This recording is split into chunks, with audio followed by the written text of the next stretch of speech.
दोस्तों ਅਸੀਂ ਮੌਜੂਦ ਹੈ ਕਿੰਗ ਆਫ ਐਂਟਰਟੇਨਮੈਂਟ ਤੇ ਸਾਡੇ ਕੋਲ ਸਾਡੇ ਬਹੁਤ ਹੀ ਪਿਆਰੇ ਦੋਸਤ ਅਜਨਬੀ ਟੀਵੀ ਦੇ ਬੜੇ ਮੇਨ ਫਨਕਾਰ ਮਜ਼ਾਹੀਆ ਫਨਕਾਰ ਟਿਬਨ ਸਾਹਿਬ ਮੌਜੂਦ ਹਨ ਤੁਸੀਂ ਇੱਕ ਦੋ ਚਾਰ ਲਫ਼ਜ਼ ਐਂਟਰਟੇਨਮੈਂਟ ਦਾ ਬੋਲੋ ਲੈ भी मेरे बाना बिराओ मैं तेरा अपना डिग्री बिरा बैठा और मेरा नाम सुल्तान है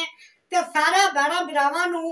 मैं एक गल वाह ध्यान ला पिया भाई इनू सब्सक्राइब भी करो और लाइक भी करो और शेयर भी करो इस टीवी ते मैं आप आंदा पिया ए कूड़ नहीं सच मन वेद नहीं पने वाह जी वाह बड़ी अखी खराब है क्या बात है जी ते इनू बड़े गौर नाल वेखना है ते ए मेरे बिराद दा चैनल है इनू बड़े शौक नाल ते ज़ौक नाल वेख मेहरबानी जनाब कि अल्लाह पाक दी दित्ती हुई हर एक नेमत वाह जी वाह वाह खासा वाह अल्लाह पाक दी दित्ती हुई हर एक नेमत सिरदार से वसदियां नहीं दे जी ओ चंद सज्जन सिवा उते बख्त भी हाल ले कदी ना नासरे कहीं दे जी ओ तो जाता आता अब्बास फकीर है